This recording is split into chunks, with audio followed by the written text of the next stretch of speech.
بسم الله الرحمن الرحيم. ومن أحسن قولا ممن دعا إلى الله وعمل صالحا وقال إنني من المسلمين. السلام عليكم ورحمة الله وبركاته. إن الحمد لله نحمده ونستعينه ونستغفره ونعوذ بالله من شرور أنفسنا ومن سيئات أعمالنا. من يهده الله فلا مضل له ومن يضلل فلا هادي له، وأشهد أن لا إله إلا الله وحده لا شريك له، وأشهد أن محمدا عبده ورسوله. يا أيها الذين آمنوا اتقوا الله حق تقاته ولا تموتن إلا وأنتم مسلمون. يا أيها الناس اتقوا ربكم الذي خلقكم من نفس واحدة وخلق منها زوجها وبث منهما رجالا كثيرا ونساء، واتقوا الله الذي تساءلون به والأرحام إن الله كان عليكم رقيبا. يا أيها الذين آمنوا اتقوا الله وقولوا قولا سديدا يصلح لكم أعمالكم ويغفر لكم ذنوبكم، ومن يطع الله ورسوله فقد فاز فوزا عظيما. أما بعد، فإن خير الحديث كتاب الله، وخير الهدي هدي محمد صلى الله عليه وسلم، وشر الأمور محدثاتها، وكل محدثة بدعة، وكل بدعة ضلالة، وكل ضلالة في النار. أما بعد، فأعوذ بالله من الشيطان الرجيم. بسم الله الرحمن الرحيم. كل نفس ذائقة الموت ونبلوكم بالشر والخير فتنة وإلينا ترجعون. وقال رسول الله صلى الله عليه وسلم: يأتيان ملكان فيجلسانه فيقولان له: من ربك؟ فيقول: ربي الله. فيقولان له: ما دينك؟ فيقول: ديني الإسلام. فيقولان له: ما هذا الرجل الذي بعث فيكم؟ قال: فيقول: هو رسول الله صلى الله عليه وسلم. فيقولان: وما يدريك؟ فيقول: قرأت كتاب الله فآمنت به وصدقت. رواه আবু দাউদ। সমস্ত প্রশংসা, যাবতীয় গুণগান একমাত্র আল্লাহ সুবহানাহু ওয়া তাআলার জন্য, যিনি আমাদেরকে মুসলিম করে সৃষ্টি করেছেন, যিনি আমাদেরকে তার তাওহীদের পথে অগ্রসর হওয়ার জন্য তৌফিক এনায়েত করেছেন, যিনি আমাদেরকে মুসলিম হয়ে টিকে থাকার জন্য, জ্ঞান অর্জন করার জন্য, তাওহীদের ক্লাসে বসার জন্য তৌফিক দান করেছেন, যিনি আমাদের জন্য আদর্শ নেতা, আদর্শ ইমাম, আদর্শ ব্যক্তিত্ব, আদর্শ দায়ী হিসাবে মুহাম্মদুর রাসূলুল্লাহ সাল্লাল্লাহু আলাইহি ওয়াসাল্লামকে নির্বাচন করেছেন, সেই আল্লাহরই প্রশংসা জ্ঞাপন করছি যে আল্লাহ আমাদেরকে কুরআনুল কারীম এবং তার রাসূল সাল্লাল্লাহু আলাইহি ওয়াসাল্লামের বিশুদ্ধ হাদিসের পথে অগ্রসর হওয়ার জন্য তৌফিক দান করেছেন। আলহামদুলিল্লাহ। অসংখ্য অগণিত সালাত ও সালাম প্রিয় নবী, প্রিয় রাসূল, প্রিয় ইমাম মুহাম্মদুর রাসূলুল্লাহ সাল্লাল্লাহু আলাইহি ওয়াসাল্লামের প্রতি আল্লাহ সুবহানাহু ওয়া তাআলা যাকে কল্যাণের আধার করে বিশ্ব মানবতার জন্য মুক্তির দূত হিসাবে পাঠিয়েছিলেন, যার আদর্শের বাস্তবায়ন করা প্রত্যেক জাতি, ধর্ম, বর্ণ নির্বিশেষে সকল শ্রেণী পেশার মানুষের জন্য ফরজ করে দিয়েছেন, সেই আদর্শ দায়ী, আদর্শ ব্যক্তিত্বের প্রতি সালাত ও সালাম। আল্লাহুম্মা সাল্লি আলা মুহাম্মদ ওয়া আলা আলি মুহাম্মদ কামা সাল্লাইতা আলা ইব্রাহিম ওয়া আলা আলি ইব্রাহিম ইন্নাকা হামিদুম মাজিদ। আল্লাহুম্মা বারিক আলা মুহাম্মদ ওয়া আলা আলি মুহাম্মদ কামা বারাকতা আলা ইব্রাহিম ওয়া আলা আলি ইব্রাহিম ইন্নাকা হামিদুম মাজিদ। প্রিয় উপস্থিতি, আমরা আজকে আরেকটা ধারাবাহিক আলোচনার অবতারণা করব ইনশাআল্লাহ। আমরা শুরুতেই আল্লাহর কাছে তৌফিক কামনা করছি, আল্লাহ যেন আমাদেরকে কল্যাণকর কথা বলার জন্য এবং কল্যাণকর কথা শোনার জন্য তৌফিক দান করেন, এবং আলোচনার মাধ্যমে যতটুকু কল্যাণ আসবে প্রত্যেকটা কল্যাণ যেন আমাদেরকে অর্জন করার তৌফিক দান করেন, এবং এই আলোচনার মধ্যে যতটুকু ভুল ভ্রান্তি হবে যা আমার পক্ষ থেকে এবং শয়তানের পক্ষ থেকে হতে পারে, সেই ভুল ভ্রান্তিগুলোকে আল্লাহ যেন মার্জনা করে আমাদেরকে বিশুদ্ধ ইলমের দিকে অগ্রসর হওয়ার তৌফিক দান করেন। আল্লাহুম্মা আমিন। প্রিয় উপস্থিতি, আজকে আমরা নতুন আরেকটি বিষয়ের দিকে অবতারণা ঘটাবো ইনশাআল্লাহ। সে বিষয়টি হচ্ছে তিনটি মূল নীতি। তিনটি মূল নীতি আজকে থেকে ধারাবাহিক কয়েকটি আলোচনা চলবে, আশা করছি হয়তো 4 থেকে 5টি আলোচনা চলবে। তিনটি মৌলিক নীতিমালা, হেডলাইন হচ্ছে তিনটি মৌলিক নীতিমালা। যদিও এই বিষয়ের প্রথম নীতিমালা আমাদের এখানে আলোচনা হয়েছিল কয়েকটা আলোচনাতে, এবং দেশের বাইরে যারা রয়েছেন, যারা আজকের এই কনফারেন্সে আমাদের এখান থেকে আলোচনা শুনতে পাচ্ছেন, আমাদের সাথে সম্পৃক্ত হয়ে দ্বীনি কার্যক্রমের অংশগ্রহণ করছেন, আপনাদের ওখানেও এই বিষয়টি নিয়ে প্রথম মৌলিক বিষয় নিয়ে কিছু আলোচনা হয়েছিল। আমরা যেহেতু এখানে বাংলাদেশে একটি দার্সের ব্যবস্থা করেছি, এটাকে আমরা দায়ী প্রশিক্ষণ হিসাবে নামকরণ করেছি, দায়ীদের জন্য প্রশিক্ষণ, সেহেতু আমরা এখানে আবার নতুন করে এই বিষয়টির অবতারণা করতে যাচ্ছি। আমরা আশা করছি আল্লাহ এর মাধ্যমে আমাদেরকে কল্যাণ দান করবেন ইনশাআল্লাহ। তিনটি মৌলিক নীতিমালা আল্লাহ সুবহানাহু ওয়া তাআলা সূরা আলে ইমরানে ইরশাদ করেছেন, কুল্লু নাফসিন যায়িকাতুল মাউত ওয়া নাবলুকুম বিশ-শাররি ওয়াল খায়রি ফিতনা ওয়া ইলাইনা তুরজাউন।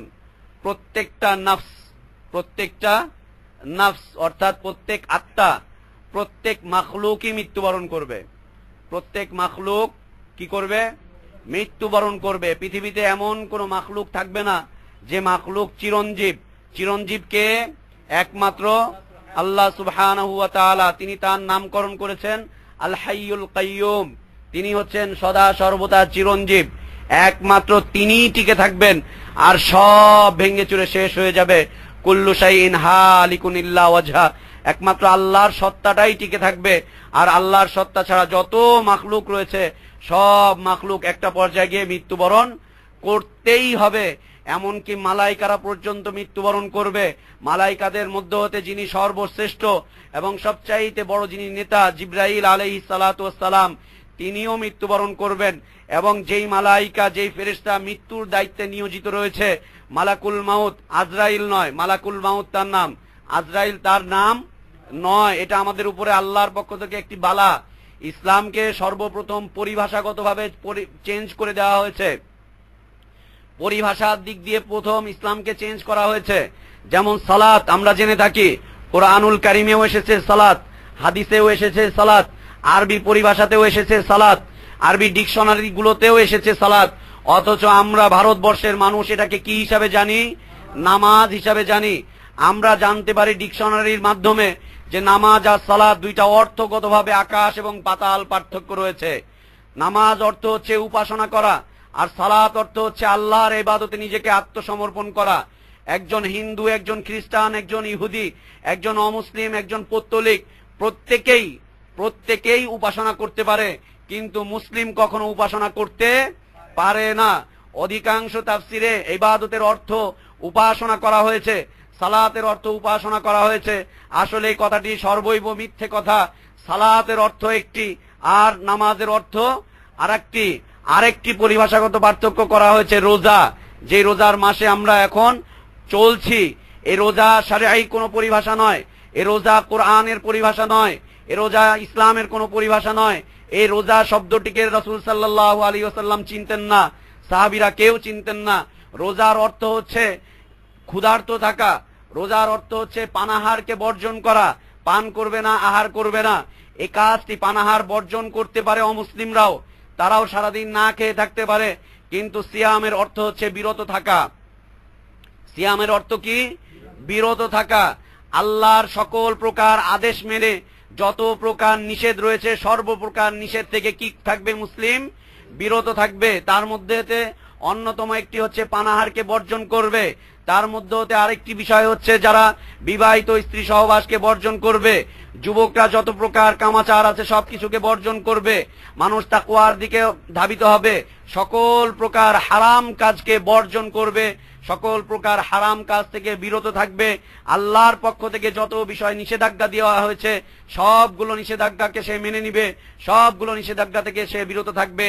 এর নাম কি? এর নাম হচ্ছে সিয়াম, এর নাম হচ্ছে সওম। আর রোজা অর্থ হচ্ছে শুধুমাত্র না খেয়ে থাকা। অমুসলিমরা না খেয়ে থাকতে পারে, মুসলিমরাও না খেয়ে থাকতে পারে, কিন্তু অমুসলিমরা বিরত থাকতে পারে না, তারা বিরত থাকতে পারে না। তারা মূর্তি পূজা থেকে বিরত থাকতে পারে না, তারা কবর পূজা থেকে বিরত থাকতে পারে না, তারা মাজার পূজা থেকে বিরত থাকতে পারে না, তারা বুজুর্গ পূজা থেকে বিরত থাকতে পারে না, তারা আকাবির পূজা থেকে বিরত থাকতে পারে না, তারা মনের খায়েশাতের পূজা থেকে বিরত থাকতে পারে না, নেতার পূজা থেকে তারা বিরত থাকতে পারে না। একমাত্র শুধুমাত্র মুসলিমরাই বিরত থাকতে পারে, তারাই শুধুমাত্র সিয়াম পালন করতে পারে। এইভাবে পরিভাষাগতভাবে পার্থক্য করে দেওয়া হয়েছে, ইসলামকে এইভাবে পরিভাষার দিক দিয়ে পার্থক্য করা হয়েছে। তার মধ্যে হতে মালাইকা, যারা আল্লাহর নৈকট্যশীল একটা সৃষ্টি, যাদের মধ্যে হতে অন্যতম একজন হচ্ছে মালাকুল মাউত, মৃত্যুর দূত বা মৃত্যুর ফেরেশতা, তার নাম করা হয়েছে আজরাইল। আমরা ডিকশনারিতে দেখতে পাই যে আজরাইল হচ্ছে ঘৃণিত একটি নাম।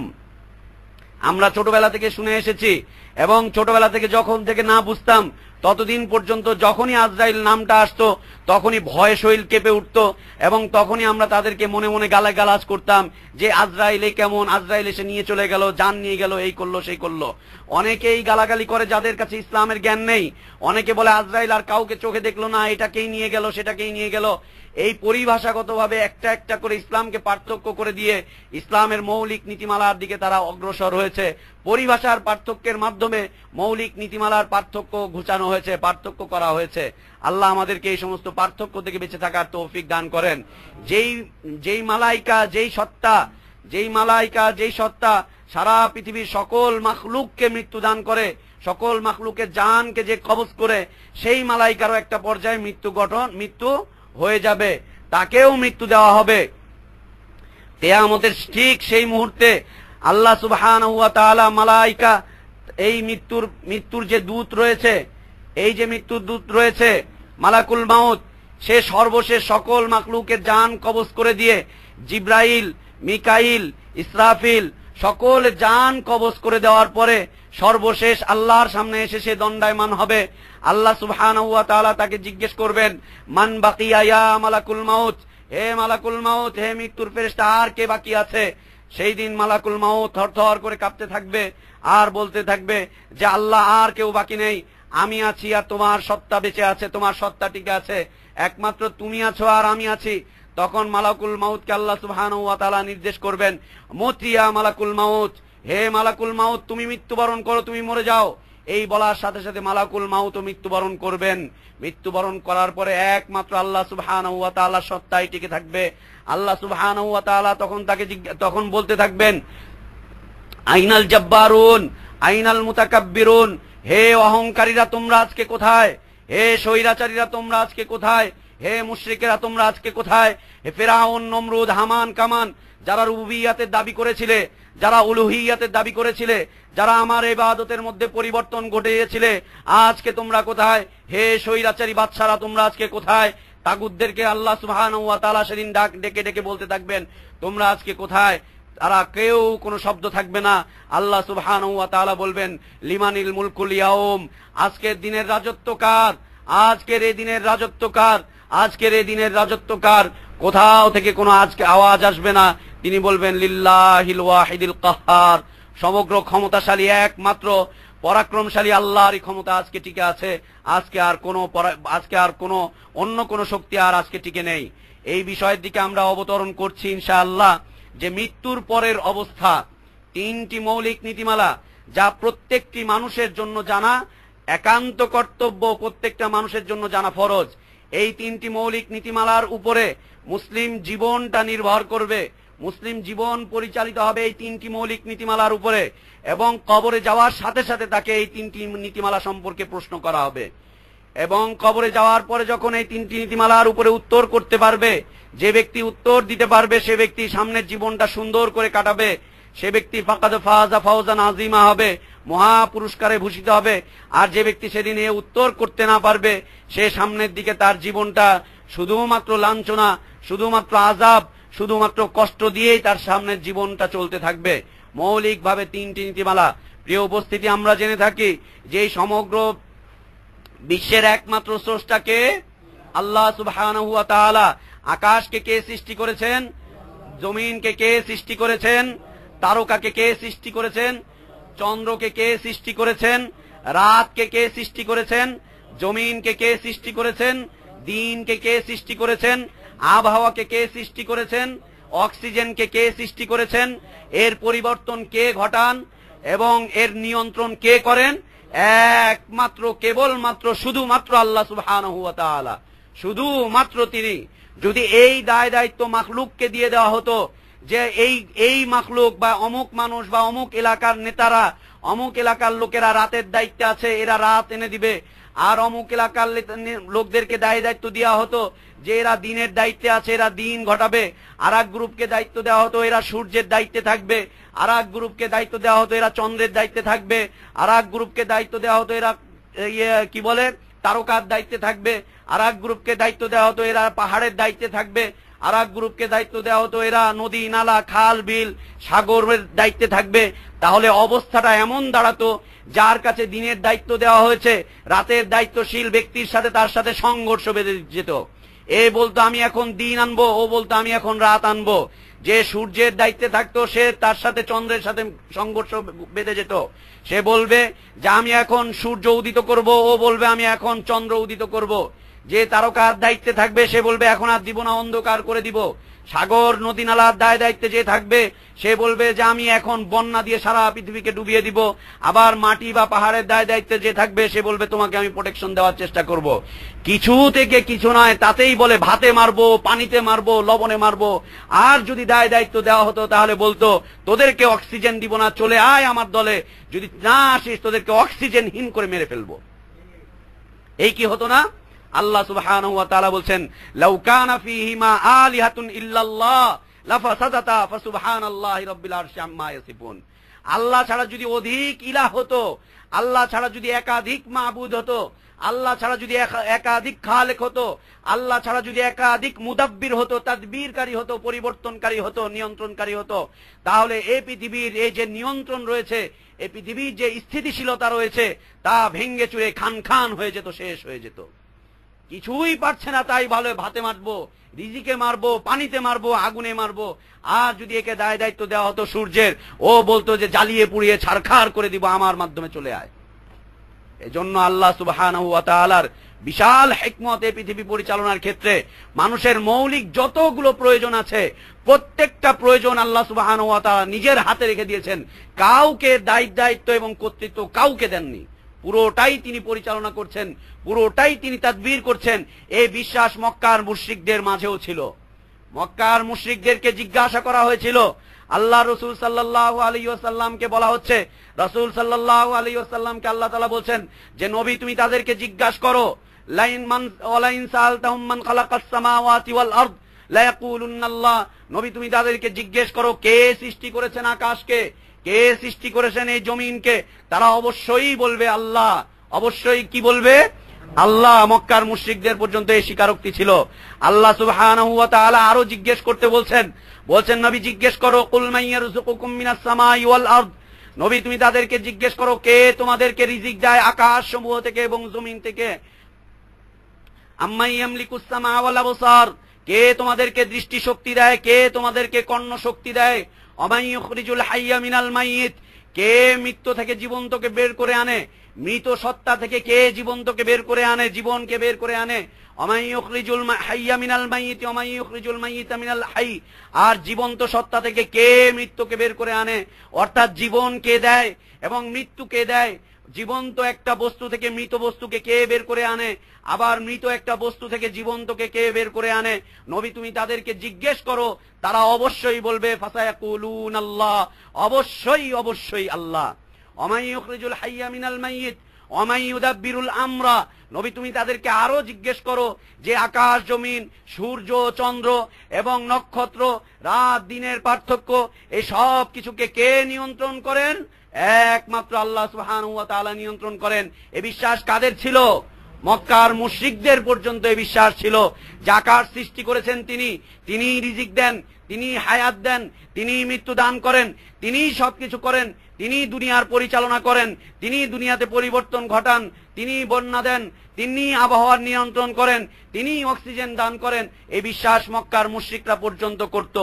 প্রিয় উপস্থিতি, আল্লাহ সুবহানাহু ওয়া তাআলা সব কিছুর স্রষ্টা। তিনি বলছেন আল্লাহু খালিকু কুল্লি শাই ওয়া হুয়া আলা কুল্লি শাইইন ওয়াকিল। আল্লাহ হচ্ছেন সব কিছুর একমাত্র স্রষ্টা, তিনি সব কিছুকে তার নিজের নিয়ন্ত্রণের মধ্যে রেখেছেন। এই যত প্রকার মাখলুক রয়েছে, সকল প্রকার মাখলুকের মধ্যে আল্লাহ সুবহানাহু ওয়া তাআলা বনি আদমকে শ্রেষ্ঠত্ব দান করেছেন। সূরা বনি ইসরাঈলের ৭০ নম্বর আয়াতে আল্লাহ সুবহানাহু ওয়া তাআলা ইরশাদ করছেন, ওয়ালাকাদ কাররামনা বনি আদম ওয়া হামালনাহুম ফিল বাররি ওয়াল বাহর ওয়া রাযাকনাহুম মিনাত তাইয়্যিবাত ওয়া ফাদ্দালনাহুম আলা কাসীরিম মিম্মান খালাকনা তাফদীলা। তিনি বলছেন, আমি আদম সন্তানকে মর্যাদা দান করেছি, আমি তাদেরকে স্থলে ও জলে চলাচলের বাহন দান করেছি। আমি আদম সন্তানকে কি দান করেছি? মর্যাদা দান করেছি, শ্রেষ্ঠত্ব দান করেছি। কাররামনা, আমি তাদেরকে মর্যাদা দিয়েছি, শ্রেষ্ঠত্ব দিয়েছি। বনি আদমকে ওয়া হামালনাহুম ফিল বাররি ওয়াল বাহর, এবং জলে এবং স্থলে তাদেরকে চলাচলের জন্য আমি বাহন দান করেছি। ওয়া রাযাকনাহুম মিনাত তাইয়্যিবাত, এবং বনি আদমকে আমি উত্তম উত্তম রিজিক প্রদান করেছি। ওয়া ফাদ্দালনাহুম আলা কাসীরিম মিম্মান খালাকনা তাফদীলা, এবং তাদেরকে আমি অসংখ্য অসংখ্য মাখলুকাতের মধ্যে তাদেরকে আমি শ্রেষ্ঠত্ব দান করেছি। কাদেরকে? বনি আদমকে, মানুষকে শ্রেষ্ঠত্ব দান করেছেন। কিন্তু এই বনি আদম তখনই শ্রেষ্ঠত্ব লাভ করবে যখন তারা ঈমানের দিক থেকে, আমলের দিক থেকে, আনুগত্যের দিক থেকে, বিশ্বাসের দিক থেকে, আকীদার দিক থেকে সেই দিকে প্রত্যাবর্তন করবে যেখান থেকে তাদেরকে পাঠানো হয়েছিল। যেখান থেকে তাদেরকে পাঠানো হয়েছিল সেখানকার বিশ্বাসে যখন তারা বিশ্বাসী হবে, সেই থিওরিতে যখন তারা চলবে, সেই ক্যাটালগ অনুযায়ী যখন তারা চলবে, সেখানকার সংবিধান অনুযায়ী যখন তারা চলবে, তখনই শুধুমাত্র তারা এই সম্মান অর্জন করতে পারবে। আর যদি তারা সেই সিস্টেম অনুযায়ী, সেই ক্যাটালগ অনুযায়ী, সেই সংবিধান অনুযায়ী না চলে, তাহলে তাদের সম্পর্কে রাসূল সাল্লাল্লাহু আলাইহি ওয়াসাল্লাম বলেছেন, উলাইকা শিরারুল খালকি ইনদাল্লাহ, উলাইকা শিরারুল খালকি ইনদাল্লাহ, উলাইকা শিরারুল খালকি ইনদাল্লাহ। এরা হচ্ছে আল্লাহর সৃষ্টির মধ্যে হতে সবচাইতে নিকৃষ্ট সৃষ্টি। সবচাইতে নিকৃষ্ট সৃষ্টি হচ্ছে এরা, যারা আল্লাহর সাথে অংশীদার স্থাপন করে, আল্লাহর দেওয়া সংবিধান অনুযায়ী চলে না, আল্লাহর দেওয়া ক্যাটালগ অনুযায়ী চলে না। তারা হচ্ছে সৃষ্টির মধ্যে সবচাইতে নিকৃষ্ট। বুঝতে পারছি আমরা কারা মর্যাদা পাবে? শুধুমাত্র মুওয়াহিদ বান্দারাই মর্যাদা পাবে। শুধুমাত্র তাওহীদের উপরে যারা অটল অবিচল থাকবে তারাই শুধুমাত্র আল্লাহর কাছে মর্যাদা পাবে। কারণ আল্লাহ সুবহানাহু ওয়া তাআলা বলছেন, ইন্নাল্লাযীনা আমানু ওয়া আমিলুস সালিহাতি উলাইকা হুম খায়রুল বারিয়া। সূরা বাইয়িনার আয়াত 7 নম্বর আয়াত। আল্লাহ সুবহানাহু ওয়া তাআলা বলছেন, নিশ্চয় যারা ঈমান এনেছে এবং আমলে সালেহ করেছে, উলাইকা হুম খায়রুল বারিয়া, তাদের জন্য রয়েছে, তারাই হচ্ছে সৃষ্টির মধ্যে শ্রেষ্ঠ। যারা ঈমান এনেছে এবং সৎ কর্ম করেছে তারাই কি? সৃষ্টির মধ্যে সর্বশ্রেষ্ঠ হচ্ছে তারাই। সৃষ্টির মধ্যে সর্বশ্রেষ্ঠ হচ্ছে তারাই যারা ঈমান এনেছে এবং সৎ কর্ম করেছে। ঈমান যারা আনবে এবং সৎকর্ম করবে তারা আল্লাহর কাছে শ্রেষ্ঠত্ব লাভ করবে। তাদেরকে আল্লাহ তাআলা পৃথিবীতেও শ্রেষ্ঠত্ব দান করবেন, তাদেরকে আল্লাহ তাআলা পৃথিবীতেও মর্যাদাকর জীবন দান করবেন। আর যদি ঈমান না আনতে পারে, আমলে সালেহ করতে না পারে, তাহলে হচ্ছে তারা সৃষ্টির মধ্যে সবচাইতে নিকৃষ্ট। আমরা দেখতে পাই, আমরা দেখি বুঝি যে টয়লেটের মধ্যে কিছু কিছু পোকা দেখা যায়। ম্যান হলের মধ্যে সাধারণ এই টয়লেটে দেখা যায় না। ম্যান হলে অথবা ড্রেনের মধ্যে কিছু কিছু ছোট ছোট পোকাগুলোকে দেখা যায়। একটা চেয়ার নিয়ে ভিতরে চলে আসেন, একটা চেয়ার নিয়ে এখানে চলে আসেন। কিছু কিছু ছোট ছোট পোকা দেখা যায় যেগুলোকে দেখলে মানুষ ঘৃণায় পতিত হয়, ঘৃণায় পড়ে যায়। যে পায়খানার মধ্যে ছোট ছোট কীট, এই কীটের চাইতে পর্যন্ত নিকৃষ্ট হিসাবে সাহাবারা তাদেরকে দেখতেন, মুশরিকদেরকে। ওই কীটেরও একটা মূল্য আছে, কারণ ওই কীট পায়খানার মধ্যে থেকেও আল্লাহর তাসবিহ আদায় করে। কারণ আল্লাহ সুবহানাহু ওয়া তাআলা বলছেন যে দুনিয়াতে যত মাখলুক রয়েছে, সকল প্রকার মাখলুক ইচ্ছায় হোক অথবা অনিচ্ছায় হোক আল্লাহর তাসবিহ আদায় করে। ওই মাখলুক আল্লাহ তাসবিহ আদায় করে। কিন্তু আশ্চর্যজনক, দুর্ভাগ্যজনক সত্য যে এই মানুষ যাদেরকে আল্লাহ তাআলা শ্রেষ্ঠত্ব দান করেছেন তারা আল্লাহ তাসবিহ আদায় করতে পারে না। ইন্নাল ইনসানা লাযালুমুন কাফফার। মানুষ হচ্ছে সবচাইতে বড় জালেম, মানুষই হচ্ছে সবচাইতে বড় কাফের, মানুষই হচ্ছে সবচাইতে বড় জালেম, মানুষই হচ্ছে সবচাইতে বড় কাফের, মানুষই হচ্ছে সবচাইতে বড় জালেম, মানুষই হচ্ছে সবচাইতে বড় কাফের। এরাই হচ্ছে সবচাইতে নিকৃষ্ট। প্রিয় উপস্থিতি, এই মানুষের জন্য আল্লাহ সুবহানাহু ওয়া তাআলা তিনটি বিষয়ের জানার জন্য তাদের উপরে ফরজ করে দিয়েছেন। তার মধ্যে হতে প্রথম বিষয় হচ্ছে আল্লাহ সম্পর্কে জ্ঞান, তার রব সম্পর্কে জ্ঞান। কি সম্পর্কে জ্ঞান? রব সম্পর্কে জ্ঞান। প্রথম প্রশ্ন তাকে করা হবে যে তোমার রবকে। দুনিয়াতে যেমন ভাবেই কাটান, তাগুতের আইন মেনে চলেন, মানব রচিত বিধান মেনে চলেন, নিজের খেয়াল খুশি মতো চলেন, পীর বুজুর্গের তরিকা অনুযায়ী চলেন, ইমামের সিস্টেম অনুযায়ী চলেন, বাপ দাদার ধর্ম অনুযায়ী চলেন, অথবা অন্য কোনো কিছু চলেন, অথবা সব কিছুকে অস্বীকার করে নাস্তিকতার মধ্যে পরিচালিত হয়ে নাস্তিকতাবাদীকে মেনে নিয়ে সেই ধর্মের উপরে চলেন, যেটার মধ্যেই চলেন না কেন, কবরে আপনাকে যেতেই হবে, মৃত্যু আপনাকে বরণ করতেই হবে, আপনাকে মাটির নিচে শায়িত হতেই হবে। যদিও আপনাকে জ্বালিয়ে দেওয়া হয়, যদিও আপনাকে জ্বালিয়ে পুড়িয়ে ভস্মীভূত করে দেওয়া হয়, যদিও আপনাকে নদীতে ভাসিয়ে দেওয়া হয়, তারপরেও আপনাকে যেতেই হবে সেখানে। আর সেখানে যাওয়ার পরে আপনাকে এই প্রশ্নের সম্মুখীন হতেই হবে যে তোমার রব কে ছিল, তোমার রব কে ছিল। এক নাম্বার নীতিমালা, তিনটা মৌলিক নীতিমালার মধ্যে এক নাম্বার নীতিমালা হচ্ছে তোমার রব কে ছিল, তোমার রব কে ছিল। দ্বিতীয় নীতিমালা, তোমার দিন কি ছিল, তোমার দিন কি ছিল, কোন দিন মেনে এসেছো, কোন ধর্মকে মেনে এসেছো, নেতার আদর্শকে মেনেছো, জাতীয় আদর্শকে মেনেছো, বিজাতীয় আদর্শকে মেনেছো, বাইরে থেকে তুমি আমদানি করে নিয়ে এসেছো অন্য কোন আদর্শ, কাফের মুশরিকদের আদর্শ মেনেছো, তোমার পীরতন্ত্রের আদর্শকে মেনেছো, সুফিবাদের আদর্শকে মেনেছো, হুজুরের আদর্শকে মেনেছো, ইসলামকে নিয়ে তুমি ধর্ম ব্যবসায়ী হিসেবে খেলায় মত্ত হয়েছো, অথবা নিজ মন গড়া জেহাদে লিপ্ত হয়ে জেহাদের অপব্যাখ্যা করেছো, জেহাদ নামকে ব্যবহার করে আল্লাহ রসুলের জেহাদকে তোমরা কলুষিত করেছো। কোন দিনটাকে তোমরা মেনে এসেছো? সত্যিকার দিনকে যদি মেনে এসে থাকো তাহলে এই প্রশ্নের উত্তর সেদিন দিতে পারবে যে তুমি কোন দিন মেনে এসেছো। দিন মানে কি? জীবন ব্যবস্থা। দিন মানে কি? জীবন ব্যবস্থা, পূর্ণাঙ্গ জীবন ব্যবস্থা। পূর্ণাঙ্গ জীবন ব্যবস্থা, জন্ম থেকে নিয়ে মৃত্যু পর্যন্ত, সকাল থেকে নিয়ে রাত পর্যন্ত, কর্মস্থল থেকে নিয়ে বাড়ি পর্যন্ত, সন্তান লালন পালন করা থেকে নিয়ে একটা পর্যায়ে চলে যাওয়া পর্যন্ত, কর্মজীবনের অবস্থান, ব্যক্তি জীবনের অবস্থান, সামাজিক জীবনের অবস্থান, রাষ্ট্রীয় জীবনের অবস্থান, ইবাদতগত জীবনের অবস্থান, অর্থনৈতিক জীবনের অবস্থান, এই সব কিছুর ক্ষেত্রে পূর্ণাঙ্গ জীবন ব্যবস্থা যেটা এসেছে তাকে কি বলা হয়? দিন। একমাত্র মনোনীত দিন আল্লাহর কাছে কোনটি? ইসলাম। ইসলাম ছাড়া আর কোন দিন আছে? অবশ্যই আছে। কে বলেছে নেই? আল্লাহর কাছে মনোনীত নেই, কিন্তু ইসলাম ছাড়া আরো দিন রয়েছে না? না হলে পৃথিবীতে এই সমস্ত দিনগুলো কি? ইহুদিয়াত কি, নাসরানিয়াত কি, মাজুসিয়াতটা কি, চন্দ্রের যারা পূজা করছে সেটা কি, তারকার পূজা করছে যারা তারা সেটা কি, পীরের পূজা যারা করছে সেটা কি, আদর্শের পূজা যারা করছে সেটা কি? দিন নয়? অবশ্যই দিন। কারণ আল্লাহ বলছেন ওমাইয়াবতাগি গায়রাল ইসলামি দীনা, যে ব্যক্তি ইসলাম ছাড়া অন্য কিছুকে দিন হিসাবে মনোনীত করবে, তার মানে ইসলাম ছাড়া আরো দিন পৃথিবীতে রয়েছে, কিন্তু একমাত্র মনোনীত দিন আল্লাহর কাছে কোনটি? ইসলাম। একমাত্র মনোনীত দিন হচ্ছে ইসলাম। যে ব্যক্তি ইসলামকে মেনে চলবে সে কবরে যাওয়ার পরে উত্তর করতে পারবে যে আমি মুসলিম ছিলাম, দিন হিসাবে আমি ইসলামকে কবুল করেছিলাম। 3 নাম্বার নীতিমালা, তাকে জিজ্ঞেস করা হবে যে তোমার নবীকে, তুমি কোন নবীর আদর্শ অনুসরণ করেছিলে, তোমার রসুল কে ছিল, যাকে তোমাদের কাছে পাঠানো হয়েছিল, যাকে তোমাদের কাছে রসুল হিসাবে পাঠানো হয়েছিল, বিধান দিয়ে পাঠানো হয়েছিল, এমন কাকে তুমি মেনে এসেছিলে? যে ব্যক্তি এই প্রশ্নের, যে ব্যক্তি মুহাম্মদুর রাসূলুল্লাহ সাল্লাল্লাহু আলাইহি ওয়াসাল্লামের আদর্শকে মেনে নিতে পেরেছে, তার কথা অনুযায়ী জীবন পরিচালনা করতে পেরেছে, তার নিষেধ অনুযায়ী বিরত থাকতে পেরেছে, তার পরিপূর্ণভাবে আনুগত্য করতে পেরেছে, কোন ধরনের ওসিলা ছাড়া, কোন ধরনের আপোষকামিতা ছাড়া, কোন ধরনের আপোষকামিতা ছাড়া যে ব্যক্তি মুহাম্মদুর রাসূলুল্লাহ সাল্লাল্লাহু আলাইহি ওয়াসাল্লামকে মেনে নিতে পেরেছে, সেই শুধুমাত্র উত্তর দিতে পারবে যে মুহাম্মদুর রাসূলুল্লাহ ছিলেন আমাদের নবী, নবিয়িনা মুহাম্মদ সাল্লাল্লাহু আলাইহি ওয়াসাল্লাম, সে উত্তর দিতে পারবে। যে ব্যক্তি এই 3টি উত্তর দিতে পারবে তাকে চতুর্থ আরেকটি প্রশ্ন করা হবে যে তুমি এই কথা জানলে কি করে? জানলে কি করে যে তোমার রব ছিল আল্লাহ, তোমার দিন ছিল ইসলাম? তুমি একথা জানলে কি করে যে তোমার নবী ছিল মুহাম্মদ সাল্লাল্লাহু আলাইহি ওয়াসাল্লাম?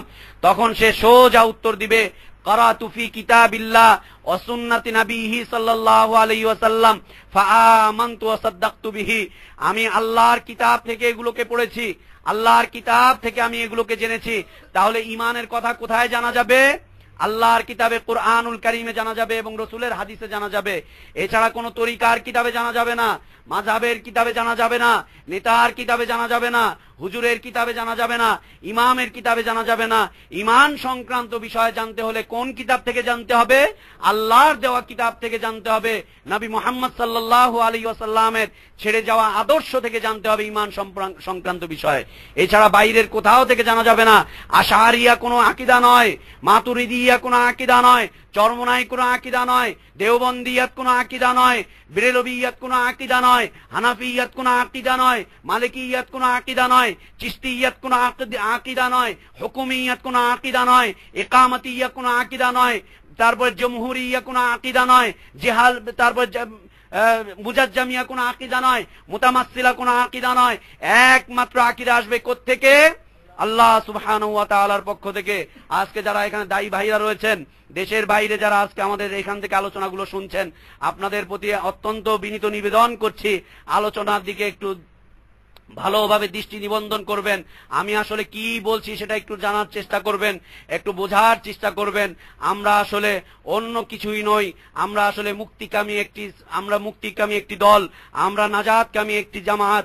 আমরা আল্লাহর কাছে নাজাত চাই, ভিন্ন কোনো সিলেবাসের মাধ্যমে নয়, ভিন্ন কোনো মাধ্যমে নয়, ভিন্ন কোনো আদর্শের মাধ্যমে নয়, একমাত্র আল্লাহ প্রদর্শ আদর্শিতর মাধ্যমে, রসুল প্রদর্শিত আল্লাহ প্রদত্ত রসুল প্রদর্শিত আদর্শের মাধ্যমে আমরা আল্লাহর কাছে মুক্তি কামনা করছি। অতএব আমার কথাগুলো আপনাদের কাছে তিতা লাগতে পারে, আমার কথাগুলো আপনাদের শরীরে আগুন ধরাতে পারে, আমার কথাগুলো আপনাদের মাঝে কাটার সৃষ্টি করতে পারে, কিন্তু এটাই হচ্ছে বাস্তব কথা, এটাই হচ্ছে সত্য কথা, এটাই চিরন্তন সত্য যে মুসলিম যদি টিকে থাকতে চায় তাকে আল্লাহ এবং রসুলকে নিয়েই টিকে থাকতে হবে, তাকে কোরআন এবং সহিহ সুন্নাহকে নিয়েই টিকে থাকতে হবে। প্রিয় উপস্থিতি, যে ব্যক্তি চতুর্থ প্রশ্নের উত্তর দিতে যাবে সে বলবে যে আমি আল্লাহর কিতাবে পড়েছি এবং রসুলের হাদিসে পড়েছি এবং তার প্রতি আমি ঈমান এনেছি এবং তাকে আমি সত্যায়ন করে তার প্রতি আমি ঈমান এনেছি। তার মানে ঈমানের পূর্ব শর্ত কি? পড়তে হবে, ইলম অর্জন করতে হবে। আমাদের প্রথম দিনের বিষয়বস্তু ছিল কি? ইলম অর্জন করা। ইলম অর্জন করা। ইলমবিহীন কোন মানুষ মুমিন হতে পারে না, ইলমবিহীন মুমিন হতে পারে না। কারণ ঈমান গ্রহণের পূর্ব শর্ত হচ্ছে ঈমান সম্পর্কে ইলম। ঈমান সম্পর্কে ইলম অর্জন করতে হবে। মুসলিম জীবনে যে কোনো ইবাদত সম্পর্কে, ইবাদত করতে হলে সর্বপ্রথম সেই ইবাদত সম্পর্কে তাকে জ্ঞান অর্জন করতে হবে। এবং আমরা বলেছিলাম পৃথিবীতে যতগুলো ধর্ম বিকৃত হয়ে গিয়েছে, যতগুলো মানুষ বিকৃত হয়ে গিয়েছে, বিকৃত ধর্ম পালন করছে, বাতেল পন্থায় চলে গিয়েছে, এই বাতেল পন্থা এবং বিকৃত ধর্ম মানার পিছনে কারণ কয়টি ছিল? দুইটি। কারণ কয়টি ছিল? দুইটি। একটা হচ্ছে ধর্ম সম্পর্কে জ্ঞান না থাকা, আর একটা হচ্ছে ধর্ম সম্পর্কে সঠিক জ্ঞান না থাকা। বলতে পারছে না কেন? ধর্ম সম্পর্কে, দিন সম্পর্কে জ্ঞান না থাকা। দিন সম্পর্কে জ্ঞান না থাকার কারণেই আজকে মানুষগুলো ইসলামকে ছেড়ে দিয়ে বিভিন্ন দিকে ছুটে চলে যাচ্ছে। আর যাদের কিছু জ্ঞান রয়েছে দিন সম্পর্কে, ধর্ম সম্পর্কে, তাদের সঠিক জ্ঞান না থাকার কারণে তারা আবার বিভ্রান্ত হয়ে যাচ্ছে। বিভ্রান্তির কারণ কয়টি? দুইটি। বিভ্রান্তির কারণ কয়টি? দুইটি। একটা হচ্ছে জ্ঞান না থাকা দিন সম্পর্কে, দ্বিতীয়টি হচ্ছে সঠিক জ্ঞান না থাকা। এজন্য যারা ঈমান অর্জন করতে চায় তাদেরকে ঈমান সম্পর্কে সঠিক জ্ঞান অর্জন করতে হবে। সঠিক জ্ঞান অর্জন করে তারপরে ঈমানের দিকে ধাবিত হতে হবে। সঠিক জ্ঞান অর্জন যদি না করে তাহলে তারা ভিন্ন ভিন্ন তরিকা, মত, পথ, ইজামের দিকে তারা চলে যাবে। প্রিয় উপস্থিতি, আমাদের আজকের আলোচনার প্রথম বিষয়বস্তু কি? মৌলিক নীতিমালার মধ্যে হতে প্রথম বিষয় কি? মান রব্বুকা, রব সম্পর্কে জ্ঞান অর্জন করা। আমরা যে হাদিসটি বললাম, হাদিসটি সহিহ আবু দাউদে রয়েছে হাদিসটি, যে প্রথম প্রশ্ন হবে তোমার রব কে ছিল। আমরা আমাদের রবকে চিনবো কি করে? আমরা আমাদের রবকে জানবো কি করে? কি করে আমরা জানতে পারি আমাদের রবকে? পীর যেভাবে মারেফত দিয়ে দিয়েছে রবের, সেইভাবে আমরা জানবো, তাই না? মারেফত ছাড়া তো আর আজকাল শরীয়তকে চেনাই যাচ্ছে না। শরীয়তটা হচ্ছে খোসা। শরীয়তটা কি? খোসা। আর শরীয়তের মূল গোড় বিষয় হচ্ছে কি? এই মারেফত, ভণ্ডামি, এই সব শয়তানিগুলো। তারা বলছে শরীয়তের মারেফতের কাছে শরীয়ত একেবারেই অনর্থক একটা বিষয়। ইসলামকে শরীয়ত, মারেফত, হকিকত আর একটা কি? তরিকত, এইভাবে বিভক্ত করে দেওয়া হয়েছে। আমরা দেখতে পাই আল্লাহর রাসূল সাল্লাল্লাহু আলাইহি ওয়াসাল্লামের হাদিস থেকে, কোরআনে সূরাতুল আরাফে আল্লাহ সুবহানাহু ওয়া তাআলা যে কথা বর্ণনা করেছেন, ওয়ান্না হাযা সিরাতি মুস্তাকিমান ফাত্তাবিউ ওয়া লা তাত্তাবিউস সুবুল ফাতাফাররাকা বিকুম আন সাবিলি। এই আয়াত যখন অবতীর্ণ হলো, আল্লাহ রাসূল সাল্লাল্লাহু আলাইহি ওয়াসাল্লাম সাহাবাদেরকে সিরাতে মুস্তাকিম চিনাচ্ছেন, হাতে কলমে শিক্ষা দিচ্ছেন। তিনি এইভাবে একটি সরল রেখা টানলেন, একটি দাগ টানলেন, দাগ টেনে বলছেন হাযা সিরাতি মুস্তাকিমা, এটা হচ্ছে সিরাতে মুস্তাকিম। তিনি বলছেন ফাত্তাবিউ, এটার এই মাথা থেকে নিয়ে এই মাথা পর্যন্ত তোমরা অনুসরণ করো, আনুগত্য করো। ওয়ালা তাত্তাবিউস সুবুল, এই সোজা রেখা সরল রেখার মাঝখান দিয়ে তিনি আবার দুইটা করে চারটা রেখা টানলেন, চারটা পথ হয়ে গেল। কয়টা পথ? চারটা পথ। এই সরল রেখা মাঝখান দিয়ে এইভাবে টানলেন, এইভাবে টানলেন, চারটা পথ হয়ে গেল। এরপর রাসূলুল্লাহ সাল্লাল্লাহু আলাইহি ওয়াসাল্লাম আঙ্গুল দিয়ে দেখাচ্ছেন ওয়ালা তাত্তাবিউস সুবুল, তোমরা এই সমস্ত রাস্তাগুলোকে অনুসরণ করো না। হাতে কলমে তিনি তরিকা শিখাচ্ছেন। কি শিখাচ্ছেন? তরিকা। সারা পৃথিবীতে মুসলিমদের তরিকা কয়টা হবে? একটা মাত্র তরিকা হবে। 126টা তরিকা কোন মুসলিমের তৈরি করা নয়, 126টা তরিকা মুমিনের তৈরি করা নয়, 126টা তরিকা আল্লাহর দেওয়া নয়, 126টা তরিকা রাসূলের দেওয়া নয়। এটা কার দেওয়া তরিকা? শয়তানের দেওয়া তরিকা। আল্লাহ রাসূল সাল্লাল্লাহু আলাইহি ওয়াসাল্লাম এভাবে সরল রেখা টেনে সর্বপ্রথম চারটি রেখা টেনে বলছেন ওয়ালা তাত্তাবিউস সুবুল, তোমরা এই সমস্ত রাস্তাগুলোর অনুসরণ করো না। ফাতাফাররাকা বিকুম আন সাবিলিহি, যদি তোমরা অনুসরণ করো তাহলে তোমরা আল্লাহর রাস্তা থেকে দূরে সরে যাবে। দুর্ভাগ্যজনক সত্য হচ্ছে মুসলিম উম্মাহকে সর্বপ্রথম এই চারটা ভাগে বিভক্ত করে ফেলা হয়েছে। সর্বপ্রথম বিভক্তি হয়েছে এই চারটি ভাগ দিয়ে। মাযহাবের নামে চারটি ভাগ, আবার তরিকার নামেও চারটি ভাগ। মাযহাবের নামে চারটি ভাগ দিয়ে অসংখ্য মাযহাব সৃষ্টি হয়েছে। পৃথিবীতে আজকে প্রায় 100-র উপরে মাযহাব টিকে রয়েছে। আমরা মাত্র 4-5টার খবর জানি, অথচ 100-র উপরে মাযহাব পৃথিবীতে আজকে টিকে রয়েছে।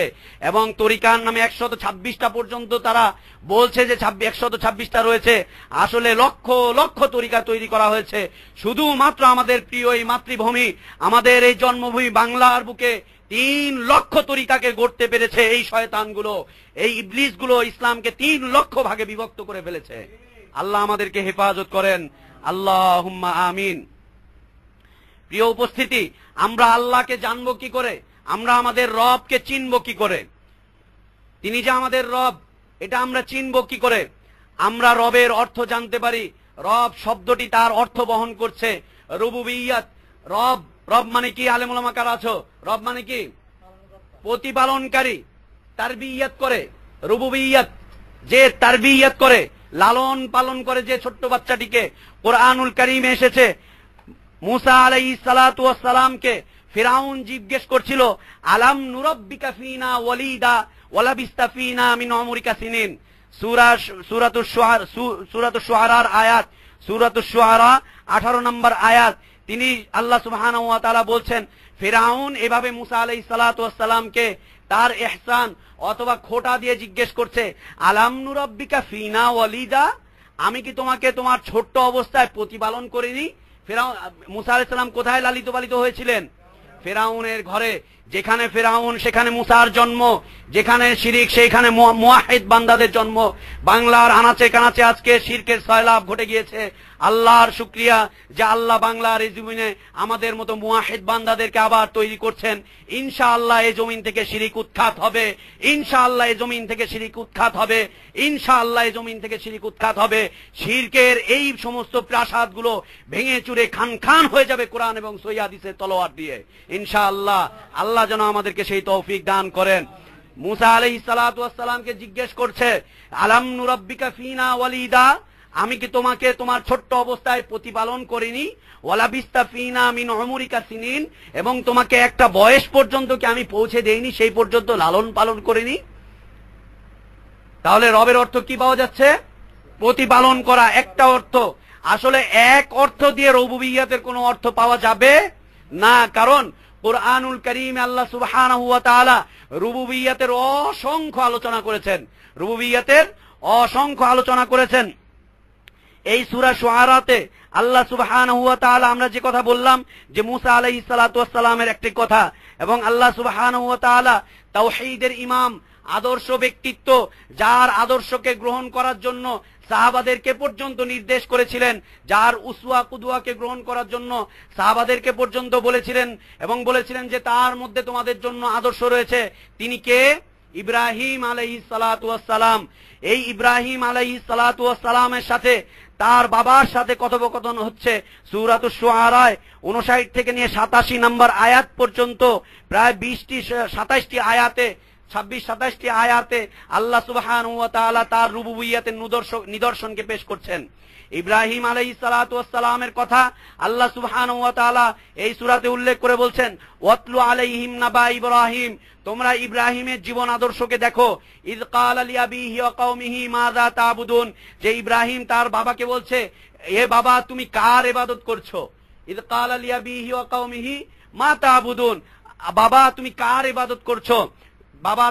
বাবা তার উত্তর দিচ্ছে, ক্বালু না'বুদু আসনামান ফানাযাল্লু লাহা আকিফিন, আমি এমন একটা মূর্তির ইবাদত করি যে আমাকে ছায়া দেয়, যার ছায়ার মধ্যে আমি ইতিকাফ করি, যার ছায়ার মধ্যে আমি ইতিকাফ করি। মূর্তির ছায়ায় ইবাদত করত, মাজারের ছায়ায় ইবাদত করত, পাথরের ছায়ায় ইবাদত করত। আজও যারা মসজিদে ইয়েতে গিয়ে বসে আছে, মাজারগুলোতে মুজাবির হয়ে বসে আছে, যারা বিভিন্ন দরগাহগুলোতে ছায়া হিসেবে বসে আছে, এরা কার অনুসারী? এই আজরের অনুসারী। কার অনুসারী? এই আজরের অনুসারী। সে বলছে, ক্বালু না'বুদু আসনামান, আমি এমন একটা মূর্তির পূজা করি, ফানাযাল্লু লাহা আকিফিন, যার ছায়ায় আমি কি করি? ইতিকাফ করি। ইব্রাহিম আলাইহিস সালাতু ওয়াস সালাম এই উত্তর শুনে বলছে যে হাল ইয়াসমাউনাকুম আও তাদউন, বাবা তুমি যাকে ডাকছো, যার ইবাদত করছো, সে কি তোমার কথা শুনতে পায়? আও ইয়ানফাউনাকুম আও ইয়াদুররুন, সে কি তোমার কোনো কল্যাণ করতে পারে, সে কি তোমার কোনো অকল্যাণ করতে পারে? ক্বালু বাল ওয়াজাদনা আবানা কাযালিকা ইয়াফআলুন, তার বাবা বলছে যে না, কোনো কল্যাণও করতে পারে না, কোনো অকল্যাণও করতে পারে না, সে শুনেও না, সে আমার আহ্বান জানতেও পারে না। কিন্তু কেন আমি এটা করি? বাল ওয়াজাদনা আবানা কাযালিকা ইয়াফআলুন, আমি আমার বাপ দাদাদেরকে এই অবস্থায় পেয়েছি, তারাও এর পূজা করত, তারাও এর সামনে ইতিকাফ করত, তারাও একে ডাকতো, তারাও একে আরাধনা করত। এজন্য বাপ দাদার অনুসরণ করে আজকে আমি এই কাজটি করছি। এটাকে কি বলে? তাকলিদ। কি বলে এটাকে? তাকলিদ। এটাকে কি বলে? তাকলিদ। বাপ দাদার অন্ধ অনুসরণ। এটাকে কি বলে? তাকলিদ বলে, বাপ দাদার অন্ধ অনুসরণ। এটা কারা করত? মুশরিকরা করত। কারা করত? মুশরিকরা করত। কুরআনুল কারীম আল্লাহ সুবহানাহু ওয়া তাআলা অনেকগুলো জায়গায় এই বিষয়ে নিন্দা করেছেন, তীব্র নিন্দা, যে তাদের কাছে যখনই সত্যের কথা পৌঁছে যেত তখনই তারা বলতো বাল ওয়াজাদনা আবানা কাযালিকা ইয়াফআলুন, আমরা আমাদের বাপ দাদাদেরকে এই অবস্থাতেই পেয়েছি। আজকে আমাদের সমাজের অবস্থা এই নয়। যখনই ইসলামের দাওয়াত দেওয়া হচ্ছে, যখনই তাওহীদের দাওয়াত দেওয়া হচ্ছে, যখনই ইত্তিবায়ে সুন্নাতের দাওয়াত দেওয়া হচ্ছে, যখনই কোরআন এবং সহিহ সুন্নাত দাওয়াত দেওয়া হচ্ছে, বলছে আমরা তো বাপদাদাদেরকে এইরকম পেয়েছি, যুগ যুগ ধরে এই আদর্শকে মেনে এসেছি, তুমি আজকে নতুন করে কি দাওয়াত নিয়ে এসেছো? তুমি তো বাচ্চা ছেলে, তোমার এখনো দাড়ি উঠেনি, মোচ উঠেনি। আরে তুমি তো এতদিন পর্যন্ত অপরাধী ছিলে, তুমি তো মহল্লার ভিতরে গুন্ডামি করেছো, তুমি তো বাজে রাজনীতি করেছো, তুমি তো এতদিন পর্যন্ত মদ খেয়েছো, তুমি তো এতদিন পর্যন্ত চাঁদাবাজি করেছো, তুমি আবার নতুন করে কোন ইসলামের দাওয়াত নিয়ে এসেছো? লা ইলাহা ইল্লাল্লাহ। মক্কার সেই সমস্ত মুশরিকগুলো, মক্কার সেই সমস্ত পাপাচারীগুলো, মক্কার সেই সমস্ত বড় বড় জাহেলগুলো যখন ইসলামের ছায়াতলে আসলো, আল্লাহ সুবহানাহু ওয়া তাআলা তাদেরকে সোনার মানুষে পরিণত করে দিলেন। তাদের মাধ্যমে সারা পৃথিবীকে আল্লাহ তাআলা বিজয়ী করলেন, তাদের মাধ্যমে সারা পৃথিবীতে আল্লাহ সুবহানাহু ওয়া তাআলা শান্তি প্রতিষ্ঠা করলেন। আজ আমার গুন্ডা ভাইয়েরা, আমার সন্ত্রাসী ভাইয়েরা, আমার এই অপরাধী ভাইয়েরা, পাপাচারী ভাইয়েরা যারা মদ পান করছে, যারা চাঁদাবাজি করছে, যারা হত্যাকাণ্ড ঘটাচ্ছে, তারা কি আল্লাহর তাওহীদের কাছে, তারা কি আল্লাহর হেদায়েতের কাছে আসতে পারে না? অবশ্যই পারে। যদি ওমর ইবনুল খাত্তাব পেরে থাকে, যদি আবু সুফিয়ান পেরে থাকে, যদি খালিদ ইবনে ওয়ালিদ পেরে থাকে, যদি অন্যান্য সকল বড় বড় পাপাচাররা পেরে থাকে, আমার এই সমাজের গুন্ডা বদমাইশগুলো অবশ্যই আল্লাহর হেদায়েতের কাছে এসে আল্লাহর দ্বীনের দায়ী হয়ে যেতে পারে। পারে না? অবশ্যই পারে। তবে তাদের কাছে আহ্বানটুকু পৌঁছে দিতে হবে। আমরা সবাই পারবো তো ইনশাআল্লাহ? এই সমাজের অশান্ত মানুষগুলোকে ইসলামের মাধ্যমে আমরা আবার শান্ত করে তুলবো ইনশাআল্লাহ। আল্লাহ যেন আমাদেরকে তৌফিক দান করেন। তো সে বলছে বাল ওয়াজাদনা আবানা কাযালিকা ইয়াফআলুন, আমি আমার বাপ দাদাদেরকে এইভাবে পেয়েছি।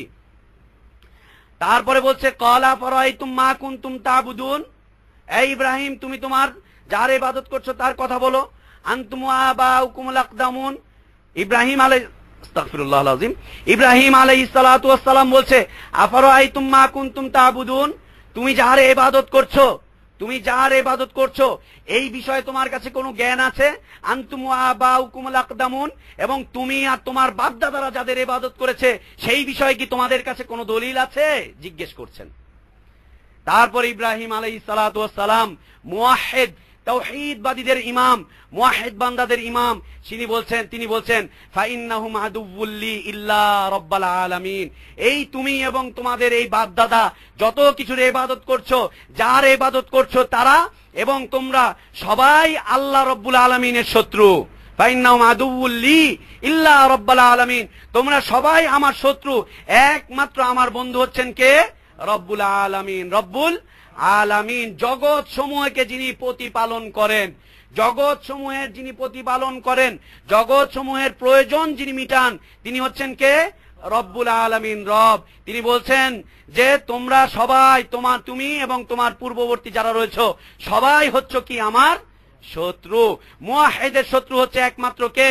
মুশরিক। মুওয়াহহিদের শত্রু মদ পানকারী নয়, মুওয়াহহিদের শত্রু জানি নয়, মুওয়াহহিদের শত্রু অপরাধী নয়, মুওয়াহহিদের শত্রু যারা ক্লিং মিশন চালাচ্ছে তারা নয়। মুওয়াহহিদের একমাত্র শত্রু কে? মুশরিকরা। মুওয়াহহিদের শত্রু কে? মুশরিকরা। ইসলামের আহ্বানগুলো ওই দুই শ্রেণীর কাছেই যাবে, মুশরিকের কাছেও যাবে এবং এই সমস্ত পাপাচারীদের কাছেও যাবে। এই পাপাচারীরা পাপাচার করছে, এটাকে অপরাধ জেনে করছে। যে ব্যক্তি হত্যাকাণ্ড ঘটায় সে জানে যে আমি পাপ করছি, যে ব্যক্তি মদ্যপান করে সে জানে আমি অপরাধ করছি, যে ব্যক্তি জিনা করে সে জানে আমি অপরাধ করছি, কিন্তু মুশরিক যে শিরিক করে সে জানে আমি ভালো কাজ করছি। এজন্য ওর ফিরে আসাটা কঠিন, আর এই সমস্ত অপরাধীদের ফিরে আসাটা অত্যন্ত সহজ। আল্লাহ যেন আমাদেরকে এই দাওয়াতগুলো তাদের সামনে পেশ করার তৌফিক দান করেন। তিনি বলছেন ফাইন্নাহুম আদুউল্লি ইল্লা রাব্বাল আলামিন। তারপরে রুবুবিয়্যাতের গুণাগুণগুলো তিনি এখন বর্ণনা করছেন। আল্লাযী খালাকানি ফাহুয়া ইয়াহদিন, রবের একটা গুণ হচ্ছে তিনি কি? সৃষ্টি করেন। রবের গুণ কি? সৃষ্টি করেন। আল্লাহকে আমরা খালেক হিসাবে জানি না? এই যে বলছেন আল্লাযী খালাকানি, তুমি আমার রবকে জানতে চাও, আমাকে যিনি সৃষ্টি করেছেন তিনি হচ্ছেন কে? আমার রব, তিনি হচ্ছেন আল্লাহ। আল্লাযী খালাকানি, যিনি আমাকে সৃষ্টি করেছেন, ফাহুয়া ইয়াহদিন, তিনি আমাকে শুধুমাত্র সৃষ্টি করেই ছেড়ে দেননি, তিনি আমাকে হেদায়েতও দান করেছেন, পথও প্রদর্শন করেছেন। যেমন আমরা দেখতে পাচ্ছি এই যে একটি মোবাইল, এই মোবাইলটি যেই কোম্পানি থেকে এর উৎপাদন হয়েছে, এই মোবাইল কোম্পানি যেইভাবে এই বটনগুলোকে সেট করে দিয়েছে, এর বিপরীতমুখী বটনগুলো যদি আমরা টিপি কোনো কাজ করবে? এই মোবাইলটাকে আমরা পরিচালনা করতে পারবো? এই যে ল্যাপটপটা আমাদের সামনে রয়েছে, ল্যাপটপ এই কোম্পানি, যে এই ল্যাপটপ কোম্পানি এটাকে যেইভাবে ক্যাটালগ দিয়ে বানিয়ে দিয়েছে, এর বিপরীতমুখী কোনো একটা ক্যাটালগ দিয়ে এই ল্যাপটপটাকে চালাতে পারবো? পারবো না।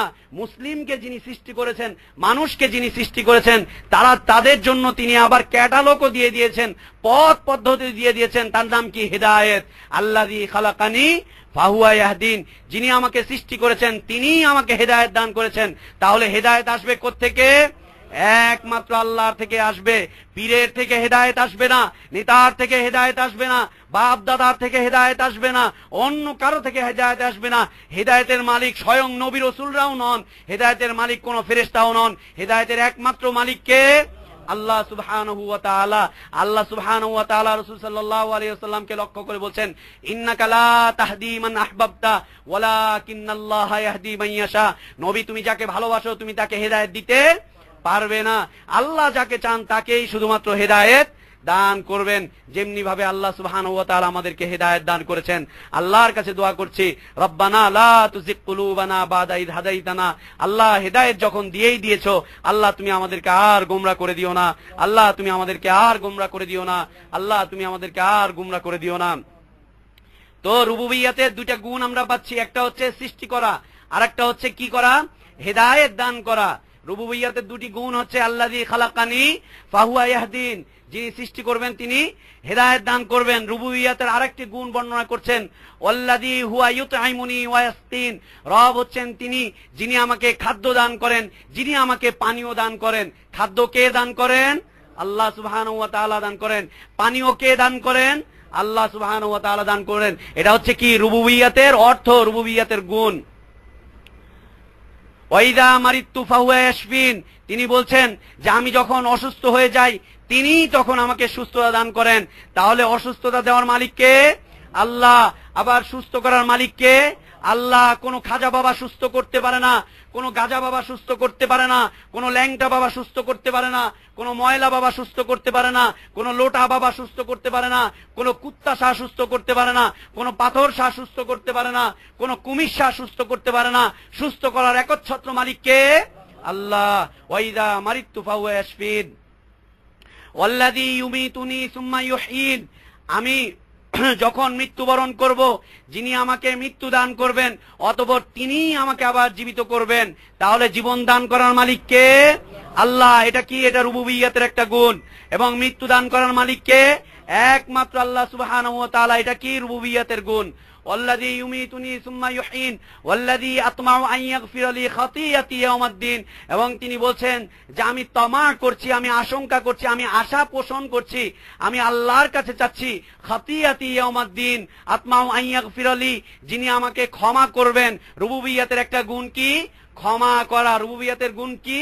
ক্ষমা করা। আতমাউ আন ইয়াগফিরা লি খাতিয়াতি, আমার অপরাধগুলো থেকে, ইয়াউমাদ্দিন, কিয়ামত দিবসে। কিয়ামত দিবসে একমাত্র কে ক্ষমা করবেন? আল্লাহ। তিনিই যাকে চাইবেন তাকেই ক্ষমা করে তিনি জান্নাতে দিবেন।